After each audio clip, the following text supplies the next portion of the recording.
Bonjour à tous, aujourd'hui on s'attaque à une véritable légende, un monument de l'ultra-trail mondial, la Diagonale des Fous, une course qui porte tellement bien son nom.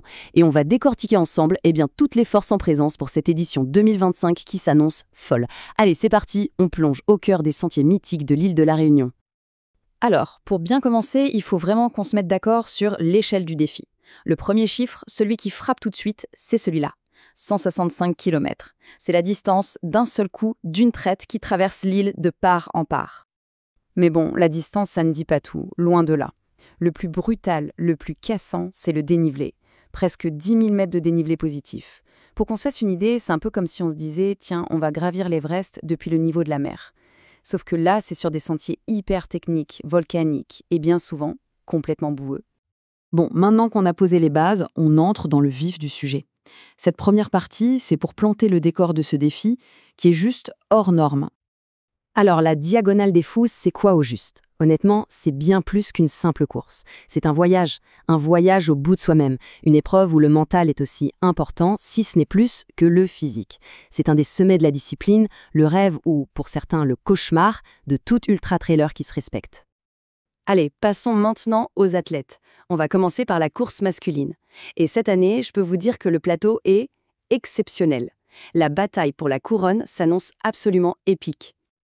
Et le premier prétendant, et pas des moindres, Ludovic Pommoré. Si on devait le définir en un seul mot, ce serait l'expérience. C'est le vétéran de la course, celui qui en connaît tous les pièges, toutes les subtilités. Ce qui est juste fascinant avec un profil comme ça, c'est que l'âge n'a pas l'air d'avoir la moindre emprise sur lui. Le gars a 50 ans et il sort d'une saison 2024 incroyable. Mais son arme secrète ici, à La Réunion, c'est son expérience. Lui, il sait qu'il ne faut surtout pas s'enflammer dans la montée du volcan. Il connaît par cœur la gestion de l'effort dans cet enfer qu'est Mafat, là où beaucoup craquent. Il revient avec un seul objectif en tête, une deuxième victoire, gérée à l'intelligence, tout en finesse. Face à l'expérience de Pommoré, on a la constance incarnée. Jean-Philippe Tchoumi, qu'on pourrait vraiment surnommer l'horloge suisse. C'est un métronome, un habitué des podiums de la Diagonale. Sa force est cette régularité, qui est juste incroyable. 3 podiums de suite sur les 3 dernières éditions, ce n'est pas un hasard. Il ne panique jamais, il avance à son rythme, inexorablement. Le point crucial par contre, c'est son état de forme. Cet abandon récent à l'UTMB à cause d'une blessure, ça pose une vraie question. Est-ce que son corps sera capable de supporter les 165 km les plus exigeants de circuit? C'est la grande inconnue. Parlons maintenant d'une histoire de rédemption, celle d'Aurélien du Nant-de-Palaz. Son parcours récent, ça a été un peu les montagnes russes, semées d'embûches, mais il revient avec une détermination énorme. Après un abandon difficile ici même en 2024 et une blessure en début de saison, sa victoire toute récente en Suisse montre qu'il est sur la bonne voie. C'est un athlète avec un talent immense, capable de dynamiter une course. S'il a bien récupéré, son style plutôt agressif pourrait faire très mal, dans des portions techniques comme le sentier scout. C'est un vrai retour à surveiller de près. Et enfin, dans ce carré d'as, voici le profil tout ou rien de cette course Beniat Marmisol. Avec lui, mais alors vraiment, on peut s'attendre à tout. Son palmarès ici, il parle pour lui, il prouve qu'il peut gagner, avec cette victoire mémorable en 2022. Mais sa saison 2025, elle est à son image, contrastée. Il ne calcule pas, lui, il court à l'instinct. Le jour J, soit il sera aux avant-postes pour la gagne, en prenant des risques complètement fous dans les descentes, soit son corps dira stop. C'est ce qui le rend aussi passionnant à suivre. Allez, on passe maintenant à la course féminine, où les scénarios sont tout aussi captivants. Ici, ce n'est pas juste une course, c'est une confrontation de styles, d'histoires personnelles, et ça s'annonce passionnant. La grande, l'immense favorite de cette édition, c'est elle, Blandine Lirondelle. Une athlète qui fait tout simplement partie du gratin mondial de la discipline. Son palmarès parle pour elle, évidemment, championne du monde, des podiums sur les plus grandes courses du monde. Mais ce qui ajoute une dimension vraiment sympa à sa participation, c'est cette histoire de retour à La Réunion. C'est ici qu'elle a découvert le trail en 2016 en tant que simple passionnée. Et là, elle revient, mais cette fois avec le statut de star mondiale. C'est une façon de boucler la boucle. Et ce face-à-face, il illustre parfaitement le conflit narratif principal de la course féminine. D'un côté, on a la puissance internationale de Blandine Lirondelle, et de l'autre, l'atout local, Émilie Maroteau. Pensez-y une seconde. La victoire d'Émilie en 2021, ce n'était pas un hasard.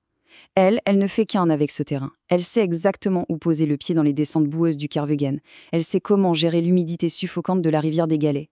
Son avantage, ce n'est pas juste de la connaissance, c'est de l'instinct, c'est la force tranquille contre la tempête. Le duel est posé. Mais bon, une course de 165 km, ça réserve toujours des surprises. Alors penchons-nous un peu sur celles et ceux qui pourraient venir jouer les trouble-fêtes. Voilà, la question est posée. Au-delà des grands favoris, qui a vraiment les armes pour aller chercher un podium, voire plus? Chez les hommes, il faudra garder un œil sur Hannes Nomberger. C'est un spécialiste allemand des longues distances qui découvre la course. Pour lui, tout se jouera sur l'acclimatation. Il y a aussi Alexis Sevnek, avec son profil de skieur alpiniste, qui a une explosivité qui peut faire des ravages. Et bien sûr Lambert Santelli, qui connaît l'île comme sa poche. C'est toujours un concurrent redoutable. Côté féminin, attention à Sarah Vieuil. Elle arrive en pleine confiance après une excellente saison. Il y aura Céline Finas, qui aura l'esprit de revanche après son abandon de l'an dernier, et ça c'est une motivation surpuissante sur ce genre d'épreuve. Et enfin, Angélique Lesport, la coureuse locale, qui aura le soutien de toute une île derrière elle pour sa première participation. Bon, pour conclure cette analyse, il faut bien se rappeler d'une chose. Sur la Diagonale des Fous, le talent seul, ça ne suffit pas. La victoire, elle se joue sur des détails bien précis. En fait, on peut résumer ça à 4 clés du succès. D'abord, la météo, qui peut être changeante, brutale. Ensuite, l'acclimatation à ce climat chaud et humide de la Réunion, un défi énorme pour les Européens. Troisièmement, la gestion de la nutrition. C'est crucial sur une si longue distance.